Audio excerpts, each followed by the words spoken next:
Si Denji ay isang nakakaawang binatilyo na iniwan ng kanyang walang kwentang ama na nagkaroon ng malaking utang sa mafia, at dahil dito ay halos nawalan na ng pag-asa si Denji at malapit nang mamatay sa hirap.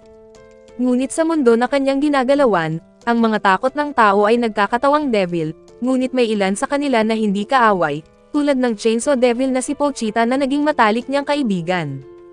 Tinutulungan siya nito na magputol ng kahoy at pumatay ng mga devil kapalit ng kaunting pera, ngunit isang araw ay ipinagkanulo at pinatay si Denji ng mafia.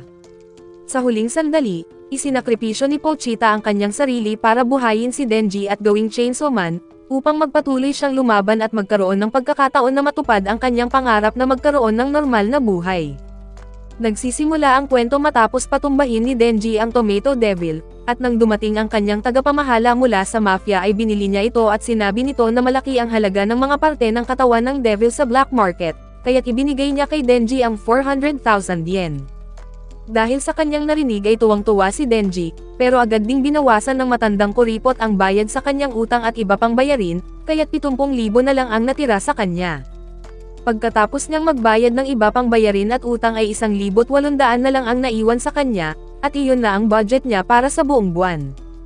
Pag-uwi nila sa maliit na bahay na tinuturing nilang tahanan, iisang hiwa lang ng tinapay ang hapunan nina Denji at Pochita, at sinabi ni Denji na ang normal na tao ay nilalagyan ng palaman gaya ng mantikilya ang tinapay ngunit wala siyang pambili.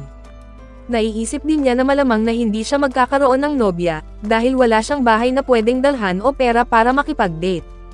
Sa huli ay nakatingin siya sa labas ng bintana at nagsabi na gusto niyang maranasan matulog kasama ang isang babae bago siya mamatay. Habang umuulan ay naalala niya ang araw na tuluyang nagbago ang kanyang buhay, nagpakamatay ang kanyang ama para takasan ang kanyang malaking utang, at ang matandang gangster ay nagutos sa batang si Denji na dalhin ang 700,000 yen sa loob ng 24 na oras bilang bayad, at kung hindi niya ito magawa ay siya mismo ang papatay sa kanya. Kasabay nito ay doon niya nakilala ang Chainsaw Devil na mukhang aso, ngunit sa simula ay natatakot siya at handa nang mamatay, pero nang makita niya na sugatan ang Chainsaw Devil ay naawa siya rito kaya tinalok niya ang kanyang dugo upang gumaling ito. Kinagat ni Pochita ang kanyang braso at nilinaw ni Denji na hindi iyon libre at isa itong kontrata, kapalit ng dugo niya ay tutulong si Pochita sa kanya para mabuhay rin siya. Kinabukasan, nakapatay si Denji ng isang devil sa tulong ni Pochita, at simula noon ay kinuha siya ng mafia bilang kanilang pribadong devil hunter. Pagbabalik sa kasalukuyan mula sa pagbabalik tanaw, bigla siyang umubo ng dugo na nagpapaalala sa kanya ng pagkamatay ng kanyang ina na ganoon din ang kanyang sakit. Bigla siyang nakarinig ng katok mula sa pinto, at biglang dumating ang matandang gangster na may bagong ipapagawa sa kanya. Dinala siya nito sa isang abandonadong bodega sa labas ng lungsod, at doon na nagsimulang maghinala si Denji na mayroong mali, habang sinasabi ng matanda na magaling siya na naging aso nila pero ayaw niya ang baho nito. Bago pa makagalaw si Denji, sinaksak na siya kasama si Pochita ng isa sa mga tauhan niya gamit ang isang espada, at habang nakahandusay sa sahig si Denji ay ibinunyag ng matanda na nakipagkontrata rin siya sa isang devil upang maging mas makapangyarihan. Sa ilang sandali ay bigla na lang lumitaw ang isang napakalaking halimaw na diablo kasunod ang isang hukbo ng mga zombie. Sinabi nito kay Denji na napakatanga ng mga tao sa mafia dahil pumayag silang maging alipin kapalit ng kapangyarihan, nang hindi nila alam na ang sino mang makipagkasunduan sa zombie devil ay nagiging zombie rin. Pagkatapos ay inutusan ng dambuhalang diablo ang mga zombie na patayin si Denji at itapon siya sa basurahan, dahil labis nitong kinasusuklaman ang mga devil hunter. Agad na kinuha ni Denji si Pochita at tinangkang tumakbo, pero walang tigil ang paghabol ng mga zombie. Sinaksak siya at pinagtataga hanggang sa bumagsak siya sa lupa, habang sumisigaw sa sakit at iniisip kung bakit hindi man lang niya makamtan ang simpleng pangarap na mamuhay ng normal. Sa kalaunan, ang putol-putol niyang katawan ay isinilid sa basurahan, ngunit ang isang patak ng kanyang dugo ang tumulo at pumasok sa bibig ni Pochita, na naging dahilan ng kanyang muling paggising. Naalala niya ang sinabi ni Denji noon, na ang tanging pagsisisi niya ay kung mamatay siya sa laban habang mag-isa na lang si Pochita, at hiniling niya rito na kung sakaling mamamatay siya ng maaga ay kunin nito ang kanyang katawan at lumayo para mamuhay at mamatay bilang isang normal na tao. Dahil dito, ginamit ni Pochita ang kanyang kapangyarihan upang muling ibalik ang katawan ni Denji, at bigla itong nagpakita sa isang panaginip at tinanong ni Denji kung nagawa ba nitong kunin ang kanyang katawan. Sa ilang sandali ay sinagot siya ni Pochita na gusto niyang pakinggan ang mga pangarap ni Denji, kaya't ito ang bago nilang kasunduan, ibibigay niya ang kanyang Devil Heart kapalit ng pagtupad ni Denji sa kanyang mga pangarap. Pagkatapos ng lahat ay nagising si Denji na buo na muli ang kanyang katawan, at ang dating tali sa buntot ni Pochita ay nasa kanyang dibdib na, ngunit napansin siya ng mga zombie at iniutos muli ng zombie devil na kainin siya. Galit na galit si Denji dahil sa paghadlang ng mga zombie sa kanyang pangarap, kaya't hinila niya ang tali sa kanyang dibdib, at habang sumusugod ang mga zombie papunta sa kanya ay bigla siyang lumabas mula sa kaguluhan na mayroong mga chainsaw na lumalabas sa kanyang ulo at mga kamay. Nagulat ang zombie devil at agad siyang sinalakay ni Denji, tinusok niya ang mata nito gamit ang kanyang chainsaw, at dahil sa sakit ay sumigaw ang Diablo at tinulak si Denji gamit ang kanyang bituka. Bumangga siya sa isang haliging bakal at nahulog, ngunit hindi siya tinablan habang ang isang dambuhalang zombie ay umatake gamit ang bakal na pamalo, pero wala itong epekto sa kanyang ulo. Sinimulan niyang tagpasin ang mga zombie, ngunit patuloy silang hinagis ng zombie devil para mapigilan siya, pero hindi natakot si Denji at pinutol niya ang lahat ng humaharang sa kanya at muling sinalakay ang zombie devil, pinunit niya ang bituka nito at tinabas ang kanyang ulo hanggang sa mahati ang Diablo. Gayunpaman, nakatayo pa rin ang mga zombie, kaya't muling hinila ni Denji ang tali at pinagtataga ang lahat sa isang nakakabaliw na paraan, sinasabi niya na sa wakas ay magiging malaya na siya sa pagkakautang. Kinabukasan, dumating ang mga opisyal ng Devil Hunter sa warehouse, at natagpuan nila si Denji na nakatayo sa gitna ng tambak ng mga pinagpapatay na zombie. Sa ilang sandali ay lumapit ang kanilang pinuno na si Makima, at sinabi kay Denji na mukha siyang kalahating tao at kalahating Diablo. Tinanong ni Makima si Denji kung siya ba ang pumatay sa lahat ng mga zombie, ngunit imbes na sumagot ay hiniling lang ni Denji na yakapin siya habang unti-unti siyang nawawalan ng lakas. Nang tinupad ni Makima ang kanyang hiling at niyakap siya, bigla na lang natunaw ang mga chainsaw at ang helmet ng demonyo at bumalik si Denji sa pagiging tao. Sa ilang sandali ay litong-lito siya sa lahat ng pangyayari, kaya't pinahiga siya ni Makima sa kanyang binti at ipinakilala ang sarili bilang tauhan ng Public Safety Bureau. Pagkatapos ay ipinaliwanag niya na may dalawang pagpipilian si Denji, ang maging isang demonyo na papatayin niya o maging tauhan niya na aalagaan at pakakainin. Sa sobrang pagkabigla, hindi na makaisip si Denji at ang naitanong na lang niya ay kung ano ang ipapakain sa kanya sa almusal, at sinabi ni Makima na isang masarap na tinapay na mayroong mantikilya kasabay ng mainit na kape. Dahil sa lahat ng kanyang narinig ay hindi makapaniwala si Denji, at pakiramdam niya ay magsisimula na ang matagal na niyang pinapangarap na mamuhay ng normal. Hindi nagtagal ay kasama siyang sumakay sa kotse ni Makima at ng iba pa, at ngumiti ito ng banayad at sinabi sa kanya na mula ngayon ay isa na siyang aso nito. Idinagdag pa ni Makima na ang tanging sagot lang na nais niyang marinig mula kay Denji ay oo, dahil para sa kanya ay walang silbi ang isang aso na hindi marunong sumunod sa amo. Sa pagkakataong ito ay nagulat si Denji, dahil una niyang inisip na mabait si Makima at bahagya pang ang nahulog ang kanyang loob dito, ngunit sa ngayon ay itinuturing na siya nito na parang aso. Gayunpaman ay nalungkot siya nang marinig niya ang salitang aso dahil naiisip niya si Pochita, ngunit agad na naputol ang kanyang lungkot nang biglang kumalam ang kanyang sikmura. Dahil doon ay sinabi ni Makima na huminto muna sila para mag-almusal, ngunit nahihiya si Denji dahil wala siyang pera, pero sagot daw iyon ni Makima at binigyan pa siya nito ng coat para lang may maisuot. Sa mga ipinapakitang kabaitan ni Makima, nakalimutan na ni Denji ang kanyang lungkot at muling nahulog ang kanyang loob kay Makima. Nang dumating sila sa isang kainan, muling nawalan ng malay si Denji dahil sa sobrang dugo na nawala sa kanya noong lumabas ang mga chainsaw, at tinanong siya ni Makima kung paano siya naging ganoon, at sinabi ni Denji na ibinigay sa kanya ng kanyang alagang demonyo ang kanyang puso at kapangyarihan nito. Nagulat si Makima at sinabi na wala pang ganoong nangyari kailanman, pero nagtitiwala siya kay Denji at dahil sa matalas niyang pangamoy, alam niyang buhay pa ang kaibigan nitong demonyo sa loob ng kanyang katawan. Labis ang saya ni Denji sa kanyang narinig ngunit muli siyang nawalan ng malay, at pagmulat niya sa kanyang mga mata ay nasa kanyang tabi pa rin si Makima. Nang inihain sa kanya ang pagkain, tumanggi siyang kumain ng mag-isa at hiniling na si Makima ang magpakain sa kanya, at nang tinanong niya si Makima kung anong uri ng lalaki ang gusto nito ay sinagot siya ni Makima na gusto niya ang katulad niya.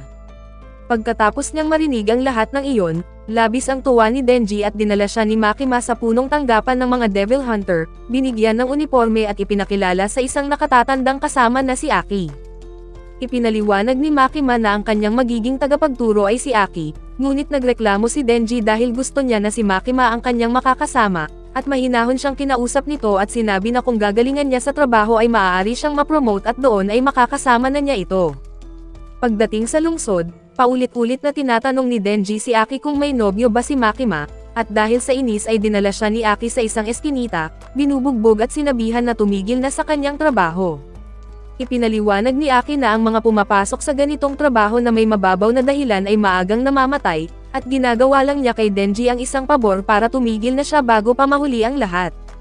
Itinapon ni Aki ang sigarilyo kay Denji at dinuraan ito para patayin, sabay sabi na huwag na siyang magpakita sa susunod na araw. Nang umalis si Aki, agad siyang hinabol ni Denji at sinipa ang pototoy nito, kaya't natumba si Aki at paulit-ulit na tinamaan ang kanyang bayag habang sinasabi ni Denji na ito ang kanyang paraan sa pakikipaglaban sa mga lalaki. Idinagdag pa niya na wala siyang pakialam sa panghuhuli ng mga demonyo at sumali lang siya dahil kay Makima, dahil para sa kanya, kung araw-araw siyang makakakain ng masasarap na pagkain, handa na siyang mamatay. Bumangon si Aki at lumaban, ngunit muling sinipa ni Denji ang kanyang pototoy at mabilis na bumagsak si Aki, pagkatapos ay dinala niya ito pabalik sa punong tanggapan at sinabi kay Makima na hindi sila pwedeng magsama sa trabaho. Gayunpaman, ipinasok pa rin ni Makima si Denji sa unit ni Aki, na para bang sinadya niya talagang pagsamahin ang mga Diablo bilang isang eksperimento. Binalaan din niya si Denji na kapag tumakas ito o umalis bilang Devil Hunter ay ituturing siyang kriminal at agad na papatayin, kaya't sa huli ay napagpasyahan nila na si Aki ang magpapatira kay Denji. Sa sumunod na araw, nilagyan ni Denji ng maraming mantikilya ang kanyang tinapay at kinain ito na nagkalat sa buong bahay ni Aki, ngunit habang natutupad ang matagal na niyang pinapangarap na buhay, pinipigilan ni Aki ang kanyang sarili upang hindi niya sipain si Denji palabas. Hindi nagtagal, nakakuha sila ng isang misyon para pumatay ng isang Diablo, isang demonyong sumapi sa katawan ng tao. Sa sandaling ito ay nagtanong si Denji kung isa rin ba siyang Diablo, pero sinabi ni Aki na hindi at madaling makilala ang mga Diablo dahil ang kanilang ulo ay hindi mukhang tao. Pagkatapos nilang pumasok sa isang kwarto, natagpuan nila ang Diablo na kumakain ng ibon, kaya't agad na inutusan ni Aki si Denji na mag-transform at patayin ito. Ngunit hindi sumunod si Denji at mabilis itong tinapos gamit ang kanyang palakol, at sinasabi na mas mabuti iyon upang hindi masyadong masaktan ang Diablo. Gayunpaman ay nagalit si Aki at isinubsob ang ulo ni Denji sa bintana, sabay sabing galit siya sa lahat ng mga demonyo dahil isa sa mga ito ang pumatay sa buong pamilya niya sa harap ng kanyang mga mata.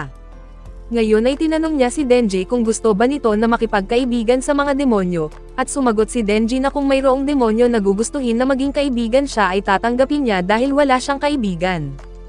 Biglang umalis si Aki habang si Denji naman ay namumulot ng mga magazine para sa matatanda, at ang totoong dahilan kung bakit hindi niya ginamit ang chainsaw ay dahil ayaw niyang madumihan ng dugo ang mga ito.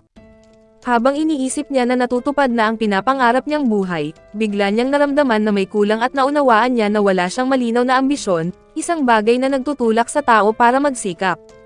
Dito napunta ang isip niya kay Makima, at bigla niyang naisip na ang susunod niyang layunin sa kanyang buhay ay ang makahawak ng dibdib ng babae, at patuloy niya itong iniisip hanggang makarating sila sa opisina ni Makima. Doon ipinakilala ni Makima ang bago niyang partner, isang Diablo na nagngangalang Power. Ipinaliwanag niya na dahil mas maayos ang pag-iisip ni Power kumpara sa ibang Diablo, isinama rin siya sa unit ni Aki bilang eksperimento, at nagsimulang magpatrolya sina Denji at Power sa mga gusali ng syudad. Habang nagpapatrolya, agad na napansin ni Denji na nakakainis at mayabang si Power at laging naghahanap ng papatayin dahil sabik itong makatikim ng dugo, ngunit nagpasya si Denji na titiisin na lang ang lahat ng kapilyuhan nito, alang-alang sa tsansa na maka-score siya sa kanya. Nang wala silang makita ay nagpasya sila na magpahinga muna, at sinabi ni Power na dahil sa sobrang lakas niya kaya't natatakot na lumabas ang mga mahihinang demonyo. Habang nababagot si Denji ay biglang nakaamoy ng dugo si Power at agad na tumakbo, doon niya natagpuan ang isang Diablo sa daan at diretsyo niya itong inatake. Gumawa siya ng malaking maso gamit ang kanyang sariling dugo at agad na pinukpok ang devil sa isang hampas, habang nanunood lang si Denji dahil sa sobrang gulat. Pagkatapos ng kaguluhan ay agad na nagsimula ang paglilinis sa nagkalat na mga labi ng devil, at dumating din si Makima para pagsabihan sina Denji at Power. Sinabi niya na isang civilian hunter na ang kumikilos sa lugar at nakialam sila sa trabaho nito, kaya't sinabihan niya si Power na baka hindi siya angkop na maging devil hunter, ngunit sinubukan niyang ipagtanggol ang kanyang sarili at sinabi ni Power na inutusan lang siya ni Denji. Dahil doon ay tinawag siyang sinungaling ni Denji at nagsimula silang mag-away, ngunit nang inutusan silang huminto ni Makima, natakot si Power at tumahimik. Makalipas ang ilang oras, habang bumibili ng inumin si Denji sa vending machine ay nagsimulang makipaglaro si Power sa isang ligaw na pusa. Bigla niyang sinabi na kaya niyang makisama lamang sa mga pusa, dahil bago siya naging Devil Hunter, isa siyang makapangyarihang Diablo at likas na galit sa mga tao. Gayunpaman, galit na rin siya sa mga devil dahil isa sa kanila ang kumuha sa kanyang alagang pusang si Meowie, at sinabi ni Power na gagawin niya ang lahat para mabawi ang kanyang alaga kahit pa makipagtulungan siya sa mga tao na kinaiinisan niya. Sinabi ni Denji na hindi niya maintindihan ang ginagawa ni Power para lang sa isang pusa, ngunit mas maiintindihan niya kung para ito sa isang aso o para makahawak sa dibdib ng isang babae. Pagkatapos ay inalok ni Power si Denji, na kung handa siyang tumulong upang mabawi niya si Meowie ay papayagan niya na hawakan ni Denji ang kanyang mga pakwan, at agad na natuwa si Denji at sinasabi na papatayin niya ang devil na kumuha sa kawawang pusa. Pagbalik sa estasyon, sinamahan ni Denji si Power na kumuha ng leave at nagtungo sila sa lugar kung saan kinuha ang kanyang alagang pusa, at sinabi ni Power na si Denji ang kailangang lumaban dahil kung siya ang lalapit ay gagamitin ng devil ang pusa bilang hostage. Nang dumating sila sa kanayunan ay itinuturo ni Power ang bahay kung saan nakatira ang Bat Devil, ngunit nang pinangunahan niya si Denji patungo sa bahay, tinanong siya kung hindi ba gagamitin ng devil ang pusa bilang hostage kapag nakita siya.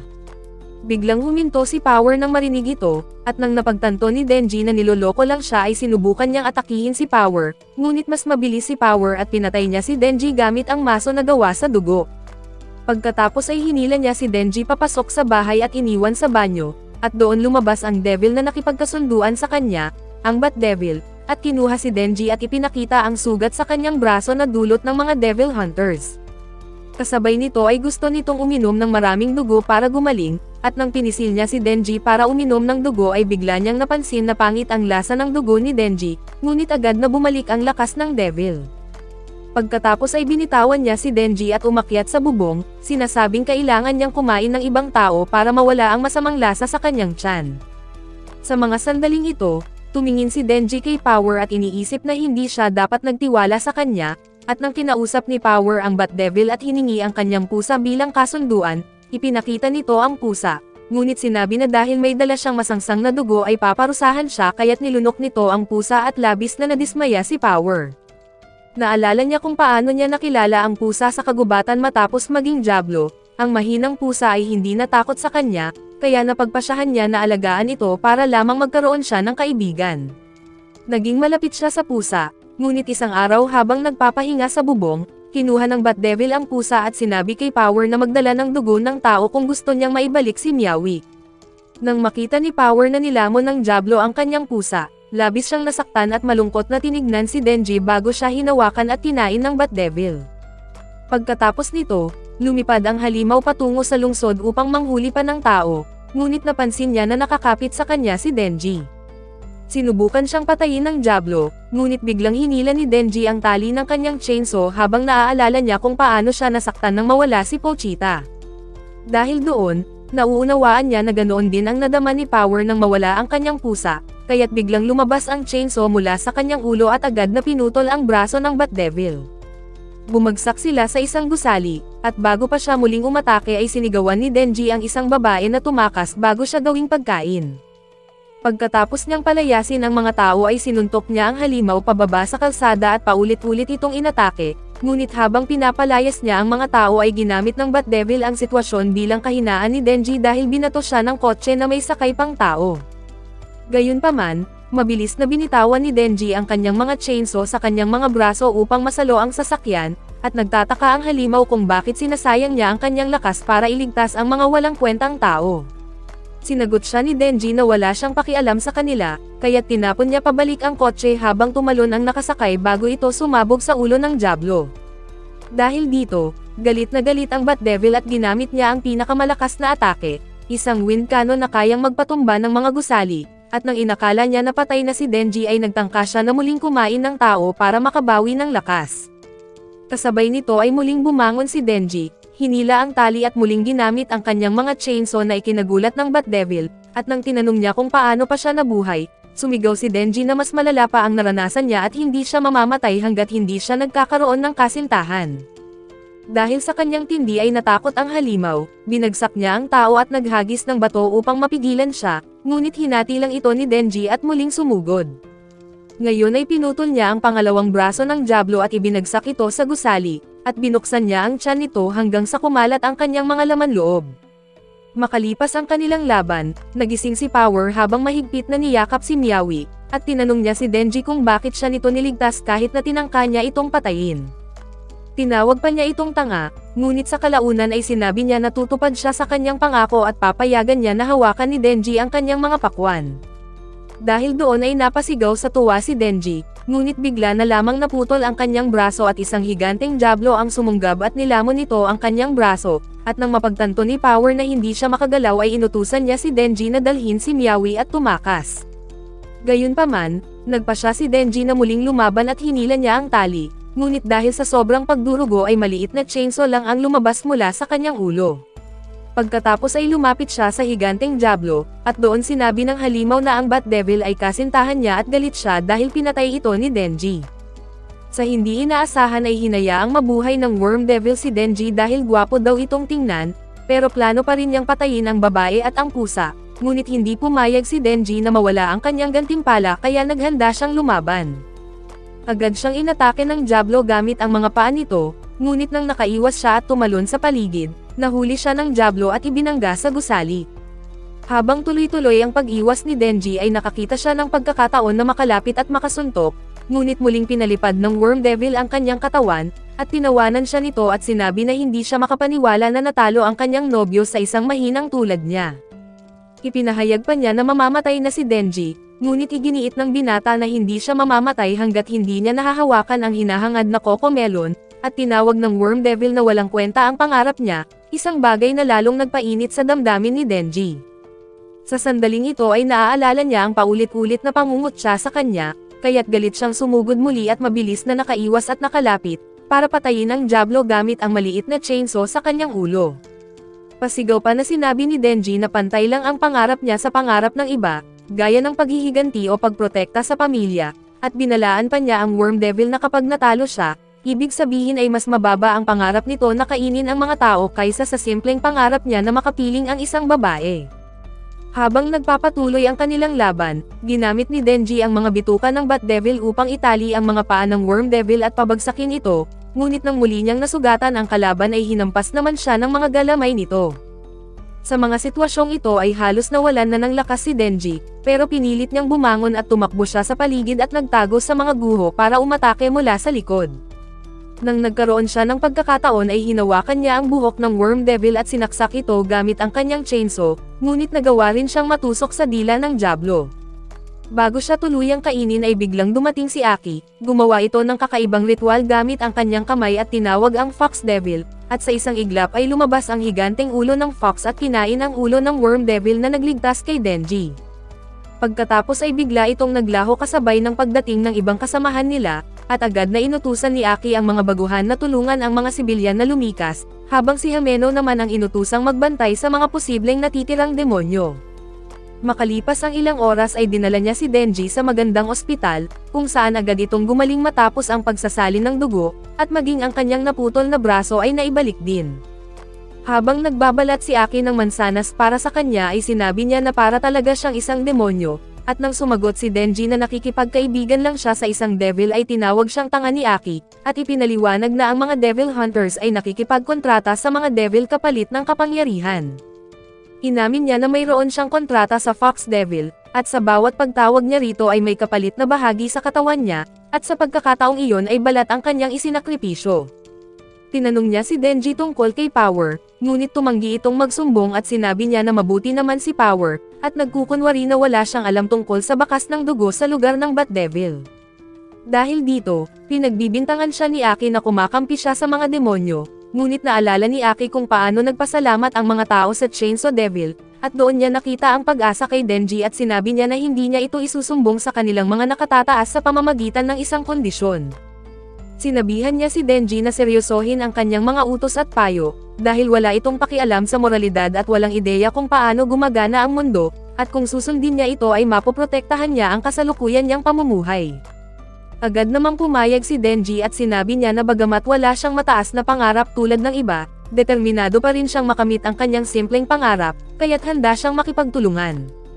Pagkatapos doon ay lumabas si Aki at nilapitan siya ni Power, at hiniling niya na pakawalan siya mula sa kanyang pagkagapos dahil napatunayan na ang kanyang pagiging inosente, at ginawa ito ni Aki kahit na binalaan siya ng kanyang mga nakatataas.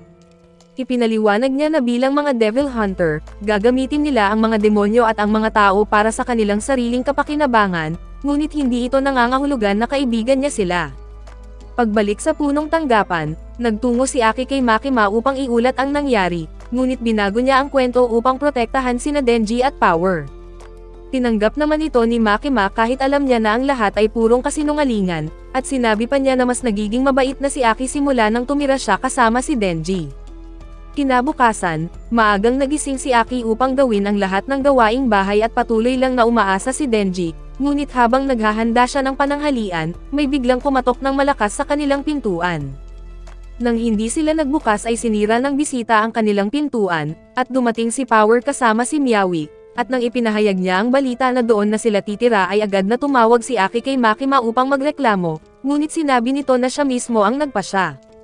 Sinabi ni Makima na siya ang napili na makasama nila dahil si Aki lang ang mayroong kakayahang kontrolin sina Denji at Power, ngunit nang muling nagreklamo si Aki ay ipinaalala ni Makima na siya lamang ang pinagkakatiwalaan niya, kaya't muling bumigay ang damdamin ni Aki at tinanggap ang sitwasyon.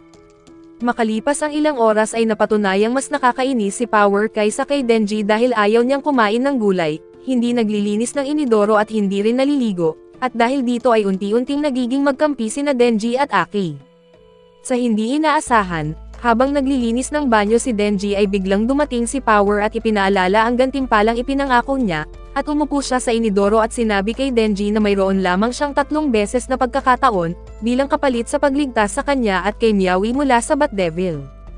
Dahil dito ay buong araw na wala sa tamang pag-iisip si Denji, at maging sa sumunod na araw habang tinuturuan siya ni Makima tungkol sa mga papeles ay napansin nito na lutang ang isip ni Denji. Nang tinanong siya ni Makima kung anong nangyari, inamin niya na ang pangarap niya na makahipo ng babae ay hindi pala kasing saya kundi nakakadismaya, ngunit ginamit ni Makima ang pagkakataon at bigla niyang hinawakan ang kamay ni Denji at nakikipaglandian. Sinabi niya na mas masarap ang ganitong bagay kapag mas malapit ka sa isang tao, pagkatapos ay hinawakan niya ang mukha nito at kinagat ni Makima ang kanyang daliri. At nang pinahipon niya si Denji sa kanyang pakwan ay nagulat ito na naging dahilan upang mabigla si Denji at mahulog mula sa kanyang upuan. Kasabay nito ay lumapit si Makima nang halos magkadikit ang kanilang mga labi at tinanong si Denji kung handa ba siyang gumawa ng isang bagay para sa kanya. Agad na sumang-ayon si Denji na gagawin niya ang anumang hiling nito, kaya't sinabi ni Makima na gusto niya na talunin ni Denji ang Gun Devil. Ibinunyag niya na unang lumitaw ang Gun Devil 13 taon na ang nakalilipas sa bansang Amerika, ngunit hanggang ngayon ay walang nakakaalam kung nasaan ito. Ayon kay Makima, ito ang pinakamalakas na demonyo na nais patayin ng lahat ng Devil Hunter, at naniniwala siyang si Denji lamang ang may kakayahang gawin iyon. Bilang gantimpala ay sinabi ni Makima na kung matagumpay niyang mapapatay ang Gun Devil ay gagawin niya ang kahit anong hiling nito, at labis ang tuwa at halos hindi makapaniwala si Denji. Kaya ipinaliwanag ni Makima na kaya lang niya ibinibigay ang pangakong iyon ay dahil napakalakas ng Gun Devil. Ipinaliwanag niya na ang takot ng mga tao ay nagiging mga Diablo, at kung mas marami ang natatakot ay mas nagiging makapangyarihan ang Diablo. Noong unang panahon, umusbong ng husto ang negosyo ng baril dahil maraming tao ang bumili nito upang labanan ang mga Diablo, ngunit mabilis itong nauwi sa kaguluhan, at nagsimula ang malawakang karahasan gamit ang mga baril. Idinagdag pa niya na mas lalo pa itong lumala nang lumabas ito sa media, kaya mas maraming tao ang natakot sa mga baril, at ang naging huling mitya ay isang pag-atake ng terorista sa Amerika, at sa mismong araw na iyon unang lumitaw ang Gun Devil.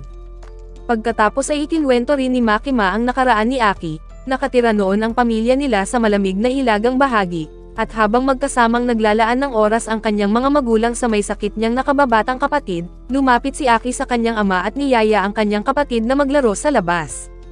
Gayunpaman, tumanggi ang kanyang ama at sinabi na maglaro na lang siyang mag-isa dahil hindi maganda ang pakiramdam ng kanyang kapatid, at naiinis si Aki dahil palagi na lang may sakit ang kanyang kapatid. Ngunit sa kabila nito ay gusto pa rin itong sumama sa kanya, kaya't lumabas sila at binato siya ni Aki ng snowball upang paalisin sana ang kanyang kapatid, ngunit nauwi iyon sa masayang snowball fight. Pagkatapos doon ay inutusan ni Aki ang kanyang kapatid na kumuha ng guwantes para makapaglaro sila ng catch, ngunit bigla na lamang may mabilis na bagay na tumama sa kanilang bahay at naglaho ito sa isang iglap, dahilan upang mamatay ang buong pamilya ni Aki. Ayon kay Makima, sa mismong araw ding iyon ay nakapatay ang Gun Devil ng 1.2 milyong tao sa loob lamang ng 5 minuto bago ito tuluyang naglaho. Nagdulot ito ng matinding takot sa buong mundo, at dahil dito ay lalo pang lumakas ang mga Diablo. Tinanong ni Makima si Denji kung kakayanin niyang pumatay ng ganoong kalakas na nilalang, at sinagot naman ito ni Denji na kung seseryosohin niya ang kanyang trabaho ay madali lang iyon para sa kanya. Pagkatapos ay ipinakita ni Makima ang isang maliit na kahon na naglalaman ng mga piraso ng bala ng Gun Devil, at ipinaliwanag niya na malakas ang hatak ng mga pirasong ito sa isa't isa, at kung makakabuo sila ng mas malaking bahagi ay magtuturo ito sa kinaroroonan ng Gun Devil. Ipinahayag pa niya na kapag kinain ng isang Diablo ang bala ng Gun Devil, nagiging mas makapangyarihan ito, at makalipas ang ilang sandali ay pumunta sina Aki at ang kanyang grupo sa isang hotel na tinitirhan ng isang Diablo. Sa sitwasyong ito ay may dala silang isang piraso ng bala ng Gun Devil, at nang tumugon ito sa Diablo sa loob ng hotel, nakumpirma ni Aki na nakalunok nga ng bala ng Gun Devil ang target nila. Kahit na ganoon ang sitwasyon, nananatiling walang pakialam sina Denji at Power, ngunit pinapakalma sila ni Aki sa pamamagitan ng pagbibigay sa kanila ng chewing gum. Gayunman ay palagi pa rin niya silang pinapagalitan, kaya't pinagsabihan siya ni Hameno na huwag masyadong mahigpit, at biglang naisipan ni Hameno na magbigay ng gantimpala dahil hahalikan niya sa pisngi ang sino mang makakapatay sa Diablo. Bagamat nabigla si Denji ay agad niya itong binaliwala at iniisip si Makima. Sinabi niya na nakapagpasya na siya kung kanino niya ibibigay ang kanyang unang halik at handa siyang gawin ang lahat para rito. Gayunpaman, nang sinabi ni Hameno na kung si Denji ang makakapatay sa Diablo ay hahalikan niya ito sa labi, at biglang napatigil si Denji at tila nanginginig sa matinding pagkasabik. Dahil doon, nagsimula silang mag-away para sa karapatang mahalikan ni Hameno, at sumali rin sina Power at ang matatakoting si Kabeni. Tinanong ni Hameno si Aki kung ano ang palagay niya sa mga bagong miyembro, at sinabi niya na mamamatay lang ang mga ito sa loob ng isang taon o bigla na lamang silang susuko. Ngunit nagsalita si Hameno ng tungkol sa kanila, ang hiling lang niya ay huwag siyang iwan ni Aki sa kamatayan, at dahil dito ay bumalik sa alaala ang kanilang unang pagkikita. Sa panahong iyon ay bumisita si Hameno sa libingan ng kanyang dating partner, nang dalhin siya ng kanyang guro upang ipakilala siya kay Aki, ang kanyang bagong makakasama. Sinabi ni Hameno noon na ang lahat ng naging partner niya ay namamatay dahil mga bata at walang silbi, kaya't nakiusap siya kay Aki na huwag siyang mamatay. Sa kasalukuyan, biglang bumukas ang isang pinto sa harap ng grupo, at isang maliit na demonyo na ulo at 2 kamay lamang ang lumabas. Tumalon ito patungo sa mga Devil Hunter, ngunit nagawa itong pigilan ni Hameno gamit ang kanyang kapangyarihan, bago tuluyang pinugutan ni Power.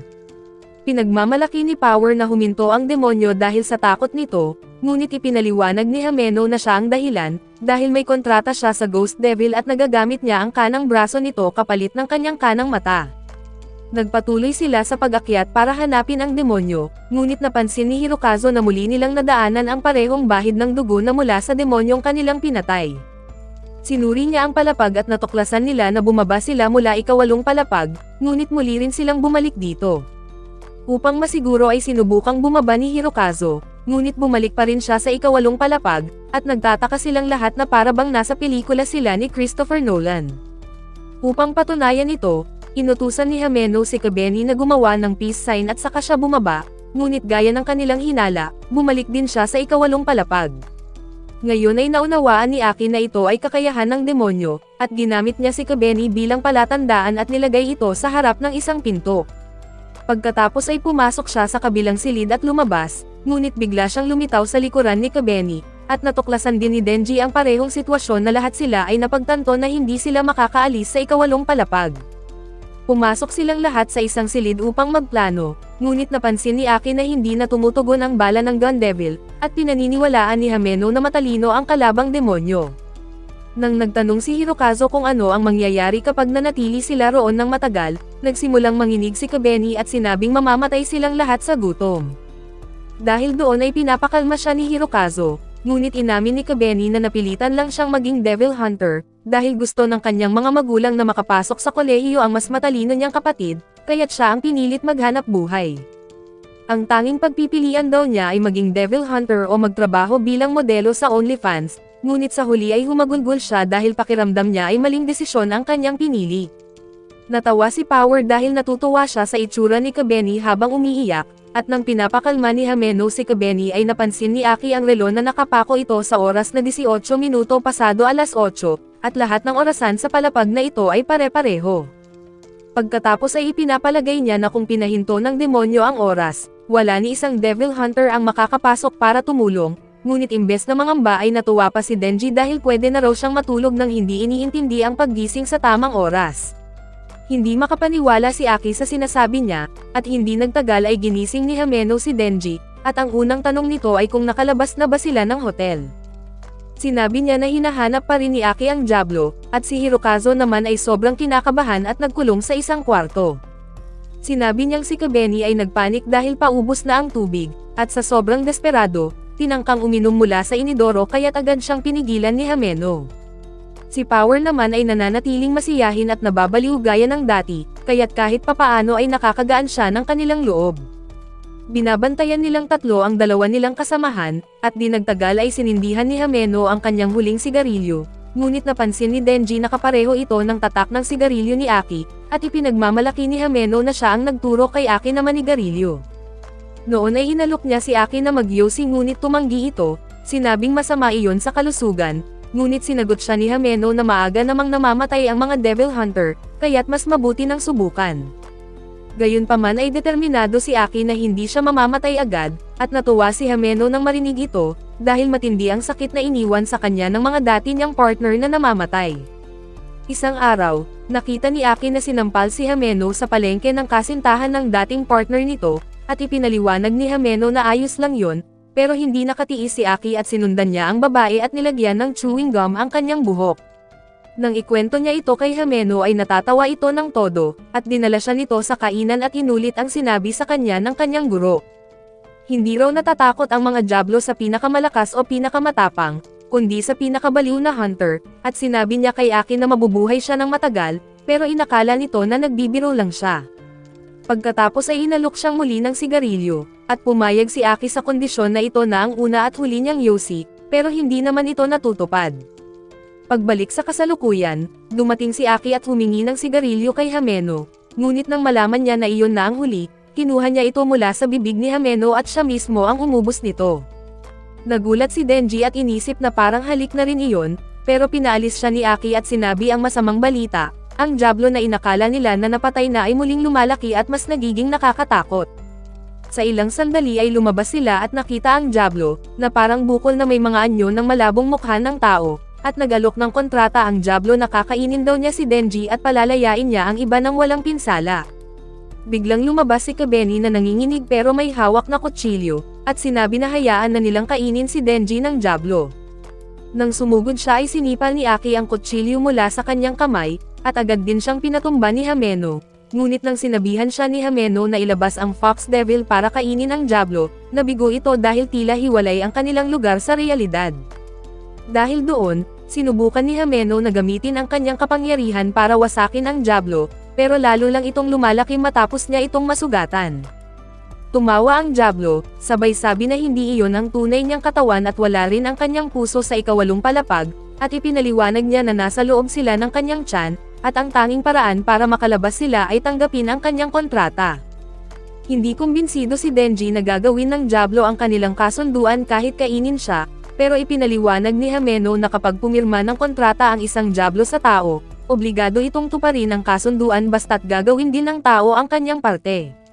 Lumabas din si Hirokazu at sumang-ayon na isakripisyo si Denji, pero tutol si Aki dahil naniniwala siya na may mas malalim na dahilan kung bakit ganoon ang hinihiling ng Diablo. Sumang-ayon si Hameno kay Aki, habang si Power naman ay gustong patayin si Denji dahil kailangan niyang umuwi para pakainin si Miyawi. Ngunit sa huli ay nagpasya sila na huwag patayin si Denji, at habang nag-aabang sila sa pasilyo, patuloy na lumalaki ang halimaw at papalapit ng papalapit sa kanila. Tinanong ni Hameno si Aki kung may plano ba siya, at sinabi ni Aki na kung patuloy na lumala ang sitwasyon ay gagamitin niya ang kanyang espada.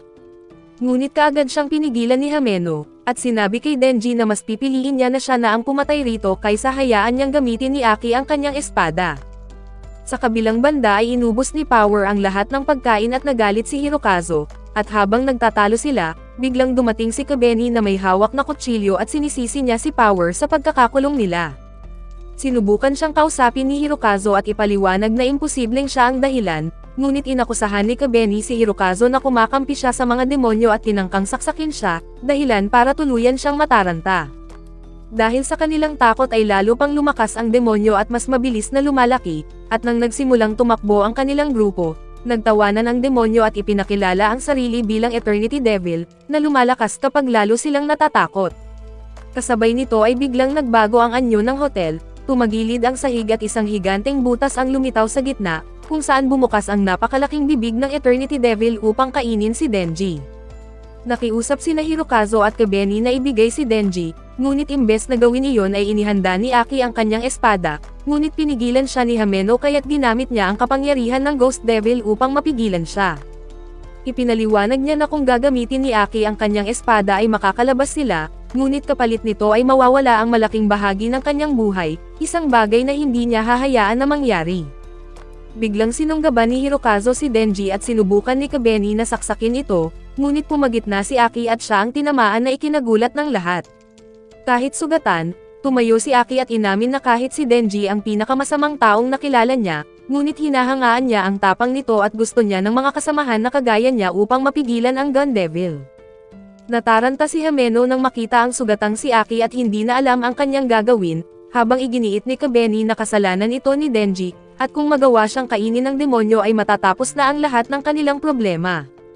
Dahil doon ay sawang-sawa na si Denji sa kanilang pagtatalo, kaya't nagpasya siyang tumalon sa bunganga ng Eternity Devil, determinado na lumaban hanggang kamatayan.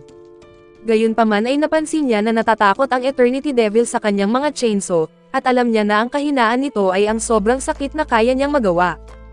Plano niyang wasakin ito mula sa loob hanggang sa mamatay ito sa sobrang hirap, ngunit bago siya tumalon ay ipinaalala niya kay Hameno ang halik na ipinangako nito.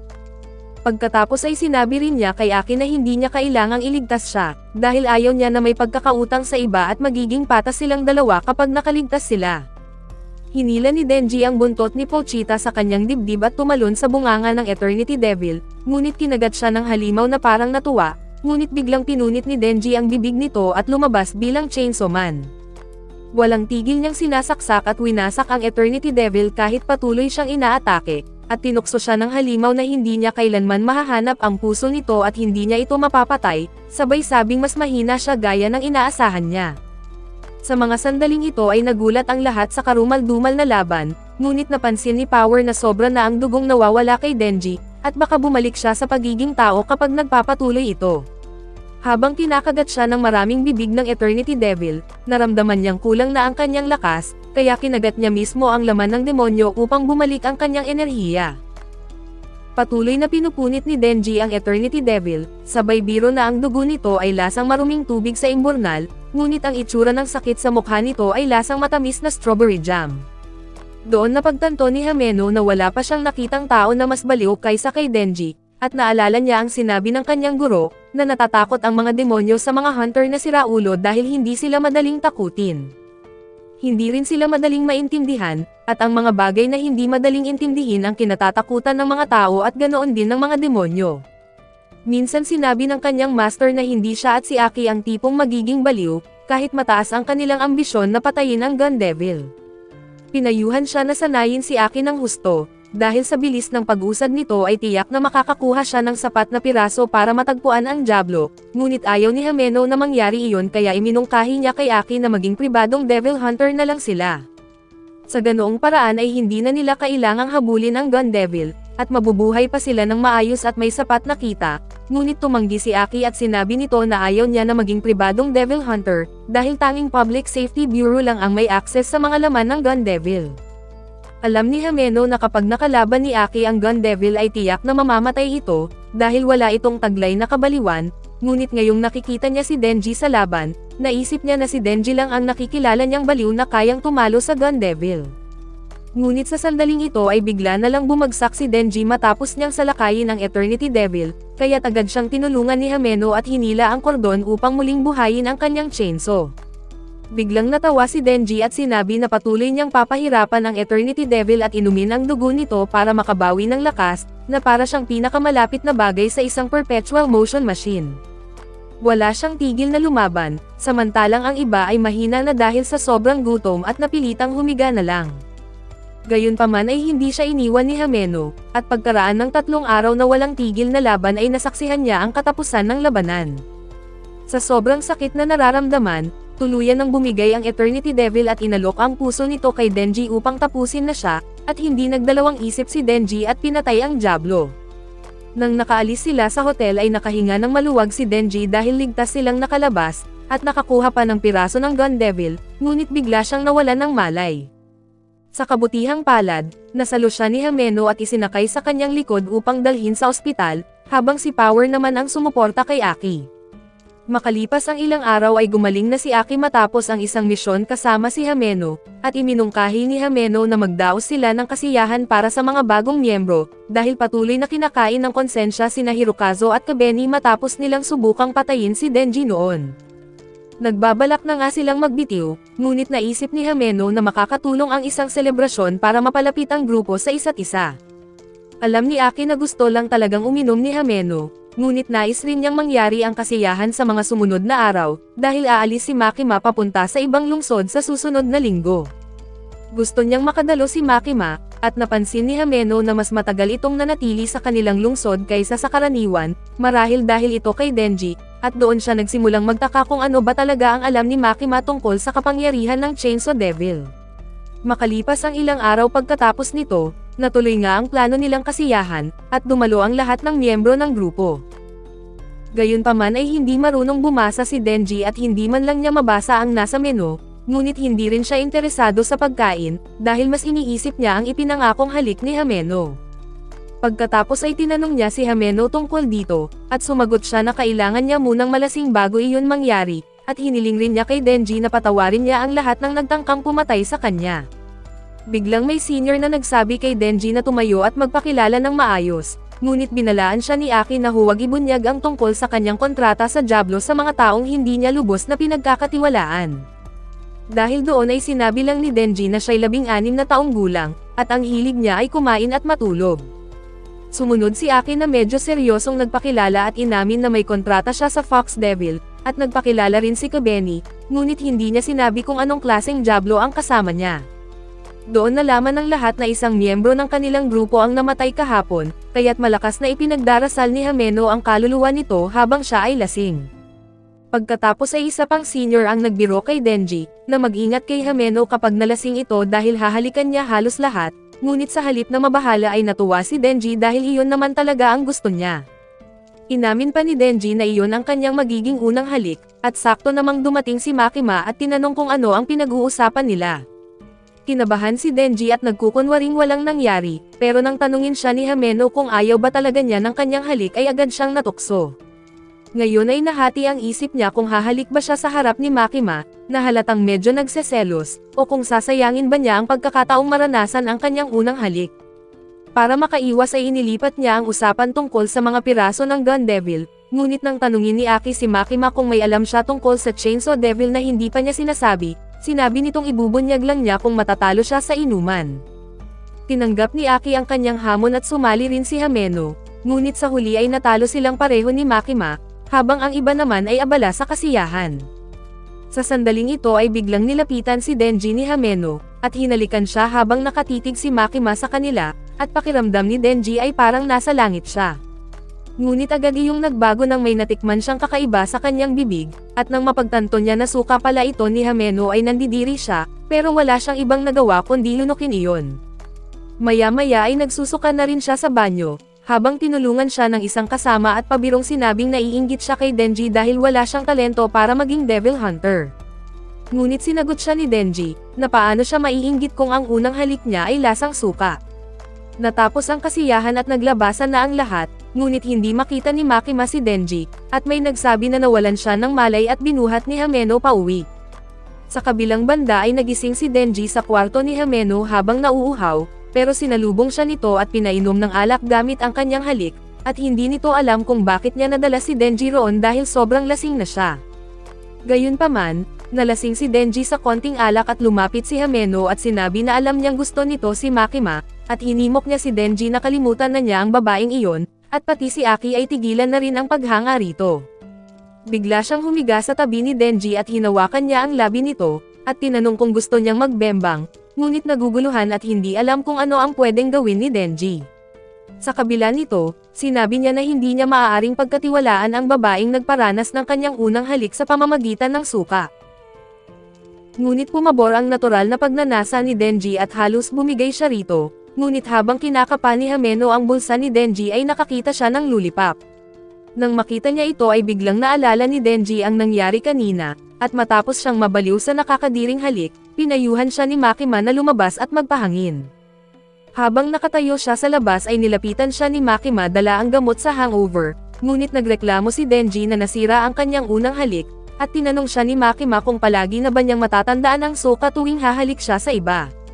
Sinabi ni Makima na hindi niya makakalimutan ang lasang iyon, pero hindi niya kailangang mag-alala dahil marami pa siyang matitikman sa hinaharap, at namangha si Denji nang sabihin ni Makima na iyon na ang kanyang unang halik.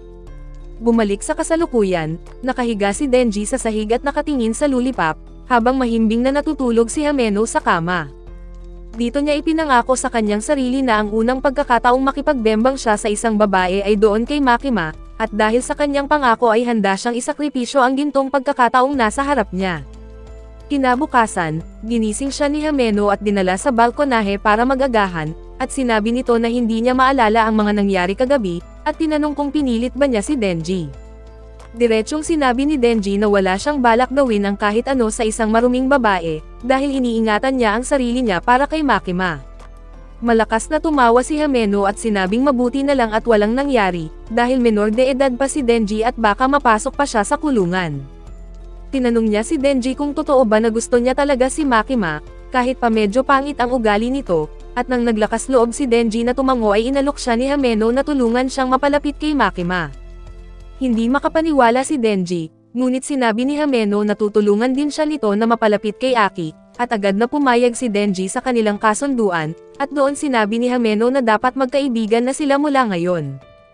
Sa kabilang banda, si Makima at isa pang Devil Hunter ay naglakbay papunta sa ibang lungsod upang makipag-usap sa kanilang mga nakakataas.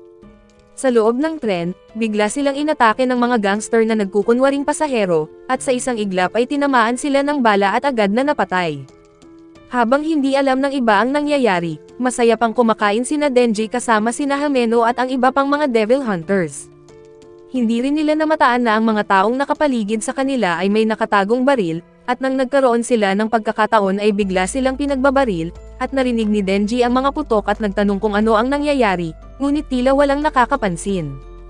Sa gitna ng kaguluhan, nagsimulang magsalita ang lalaking nasa kanilang tabi tungkol sa pagkain, at sinasabing napakapangit ng lasa nito. Sumagot si Denji na para sa kanya ay masarap naman, at sinabi ng lalaki na marahil ay dahil hindi siya lumaki sa masasarap na pagkain, kaya't hindi nahasa ang kanyang panlasa. Ikinwento pa niya ang kanyang lolo, na dati siyang dinadala sa mamahaling restoran, bago niya banggitin na miyembro ito ng mafia. Sinabi niya na ang kanyang lolo ay isang masamang tao sa kanilang lipunan, at walang ibang nagawa si Denji kundi tingnan siya. Bigla niyang ipinakita ang litrato ng kanyang lolo, ang parehong matandang demonyo na dating nang abuso sa kanya. Tinanong siya ni Denji kung ano ang pakay niya ngayon, at diretsyong sagot ng lalaki na gusto ng Gun Devil ang kanyang puso, at gusto rin niyang makapaghiganti. Bigla niyang binunot ang baril at binaril si Denji sa ulo, at pagkatapos ay pinagbabaril din ng lalaki ang mga kasama niya. Lahat ay agad na kumilos para umiwas, at si Power ay agad na sumuntok para patumbahin ang lalaki, at nang tumalon ito ay kaagad na tinawag ni Aki ang Fox Devil para kainin siya. Nakita ni Aki na malubha ang tama ni Denji, at pati si Himeno ay nasa kritikal na kalagayan dahil tinamaan din siya ng bala. Ngunit biglang sinabi ng Fox Devil kay Aki na may nakain siyang napakasama, isang bagay na hindi tao at hindi rin demonyo, at kasunod nito ay nahati ang katawan ng Fox at lumabas ang lalaki na ngayon ay may mga espada na tumutubo mula sa kanyang ulo at mga kamay. Dito napagtanto ni Aki na malaki ang kanilang problema, kaya tinutusan niya si Power na tulungan ang dalawa, habang siya naman ay hinugot ang kanyang espada na isang dambuhalang pako. Bumagsak sa lupa ang Sword Devil, at umatake si Aki mula sa likuran gamit ang kanyang espada, at habang tumutusok siya ay may tinig na nagbilang ng 3. Gumanti ng atake ang Sword Devil ngunit naiwasan ni Aki at saka muling tumusok, at ang tinig ay nagbilang ng 2, at muli niya itong tinusok hanggang sa nagbilang ng 1, at pagkatapos ay tinulak siya palayo ng Sword Devil. Sinabi nito na hindi siya nasasaktan sa kanyang mga atake, ngunit agad namang tinawag ni Aki ang Cursed Devil para tapusin siya. Nang bumilang ng 0 ang Cursed Devil, lumabas ang higanteng maputlang kamay ng Cursed Devil, at sinipsip ang buhay ng Sword Devil hanggang mamatay ito sa lupa. Kasabay nito, tinanong ni Aki si Power kung ayos lang si Himeno at sagot nito ay kailangan niya ng agarang lunas, at naisip ni Aki kung paano nagkaroon ng baril ang kalaban, gayong mga Devil Hunter at pulis lang ang pinapayagang magkaroon nito sa Japan. Para sa kanya, ang kaligtasan ni Himeno ang pinakamahalaga, ngunit bago siya makakilos ay dumating ang isang babae at sinabi na ang Cursed Devil ay kayang pumatay ng sinuman sa 3 tama, na isang kapangyarihang kahanga-hanga. Lumapit siya sa Sword Devil, at laking gulat ng lahat nang tumayo itong muli na parang walang nangyari. Tinanong siya ng babae kung bakit siya natalo, at sagot niya ay dahil minaliit niya ang kalaban, kaya tinutusan siya ng babae na tapusin agad si Aki. Pagkatapos ay muling umatake ang Sword Devil at bago pa man makapaghanda si Aki, nasa likuran na niya ito at nasugatan siya ng malalim sa dibdib. Nang bumagsak si Aki, nagmakaawa si Himeno kay Power na tulungan siya, ngunit sinabi ni Power na hindi niya kayang labanan ang kalaban na sobrang bilis na hindi niya makita, at maging ang Ghost Devil ni Himeno ay tumangging lumaban sa babae dahil napakadelikado raw nito. Sa ilang sandali, dumugo ang bibig ni Himeno at doon niya naisipan ang isang desisyon, at sinabi niya sa Ghost Devil na ibibigay niya ang kanyang buong katawan at dapat ibigay din ng Ghost Devil ang buong lakas nito. Pumayag ang Ghost Devil at lumitaw sa kanilang harapan, at inatake nito ang Sword Devil gamit ang daan-daang braso, ngunit patuloy lang itong pinuputol ng kalaban. Habang naglaho ang kanyang braso, inutusan ni Himeno ang Ghost Devil na talunin ang Sword Devil, at malapit na sanang matalo ng Ghost Devil ang kalaban at akala ni Himeno ay nailigtas na niya si Aki. Sinabi pa niya rito na mabuhay at tanggapin ang pagdadalamhati sa kanyang pagkawala, ngunit biglang inutusan ng babae ang Snake Devil, at sa isang iglap ay nilamon nito ang Ghost Devil hanggang sa wala na itong natira. Paglingon ni Aki kay Himeno, natuklasan niyang naglaho na ito at tanging damit at eye patch na lang ang naiwan sa lupa. Lubhang naguluhan at nabigla si Aki, ngunit hindi siya pinansin ng babae at nakatakas na rin si Power, subalit wala rin siyang pakialam dito. Sinabi ng babae na kunin na lang nila ang puso ng Chainsaw Devil at bumalik na, ngunit ang Ghost Devil ay may huling ginawa para kay Himeno. Isang naputol na braso ang gumapang patungo kay Denji at hinila ang kwerdas sa kanyang dibdib, dahilan para muling mabuhay ang kanyang chainsaw power. Nang muling tumayo si Denji ay inutusan ng babae ang Sword Devil na patayin siya, ngunit huwag niyang sirain ang kanyang puso. Sinabi naman ni Denji na wala siyang ibang alam, maliban sa katotohanang masama sila, at gusto niya ang masasamang tao dahil walang nagrereklamo kapag pinapatay niya ang mga ito. Sumugod si Denji sa Sword Devil na parang baliw at handang-handa para sa labanan, habang tinawagan ng babae ang mga kasamahan niya para humingi ng tulong. Napansin niya na kumapal ang alikabok mula sa matinding sagupaan ni Denji at Sword Devil, at nang naitulak ni Denji ang Sword Devil ay agad itong bumawi at siya naman ang nakalamang, nagpakawala ng sunod-sunod na malalakas na atake laban kay Denji, ngunit hindi pa rin siya bumabagsak. Pagkatapos ay dumating ang dalawang tauhan na may dalang baril at itinutok kay Denji, at binalaan sila ng Sword Devil na huwag tamaan ang kanyang puso, ngunit bago pa man sila makagalaw ay inatake na sila ni Denji at pinabagsak isa-isa.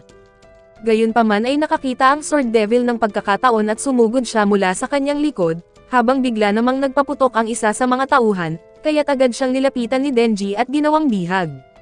Binalaan niya ang Sword Devil na umatras kung ayaw nitong mamatay ang kasama, at nang biglang lumuhod ang Sword Devil ay naisip ni Denji na sumuko ito, ngunit sa isang iglap ay napadpad na siya sa likuran ni Denji at natapos na ang kanyang atake. Nahati sa dalawa si Denji at pati ang kanyang bihag, at kinuha ng Sword Devil ang naputol na katawan ni Denji at sinabing kailangan nila itong madala agad. Ngunit biglang nawala ang kanyang kapangyarihan bilang demonyo at bumalik siya sa pagiging tao, at sa ibang lugar ay patay na rin ang ibang Devil Hunters. Ang mga pumatay kay Makima ay nagsagawa ng huling pagsusuri sa kanya at nagpasya na tapusin siya, saka sumama sa mga sibilyan upang makatakas, ngunit laking gulat nila nang biglang bumangon si Makima mula sa pagkamatay. Tinangka ng mga armado na muli siyang patayin, pero wala silang nagawa laban sa kanya. Samantala, 2 Devil Hunters ang naghihintay kay Makima sa estasyon ng tren sa Kyoto, at may isang office worker na lumapit at nagulat na lahat ng Devil Hunters sa Tokyo ay inatake ng sabay-sabay. Dahil doon ay nagulat ang dalawa at nag-alinlangan kung patay na rin si Makima, at baka sinasayang lang nila ang kanilang oras sa paghihintay. Nang dumating ang tren ay nagsitakbuhan palabas ang mga pasahero mula sa pintuan dahil sa takot, at lumabas si Makima na nababalutan ng dugo, at sinabi sa dalawa na may mga bangkay ng tao sa loob at may dalang mga baril ang mga ito. Pagkatapos ay inutusan niya sila na linisin at siyasatin ang mga katawan, at tinanong siya kung nabaril ba siya, ngunit sagot niya ay hindi siya tinamaan at ang dugo sa kanyang katawan ay pag-aari ng mga kalaban, na ngayon ay kasamang nakahandusay sa loob ng tren. Ngayon ay nagpatuloy silang naglalakad, at iniulat ng dalawang hunters na wala pa silang tiyak na ulat tungkol sa lawak ng pag-atake sa Tokyo. At dito na muna nagtatapos ang ating anime recap. Kung nag-enjoy ka ay huwag kalimutang mag-like, mag-subscribe at i-hit ang notification bell para lagi kang updated. Maraming salamat at kita-kits sa susunod na anime adventure.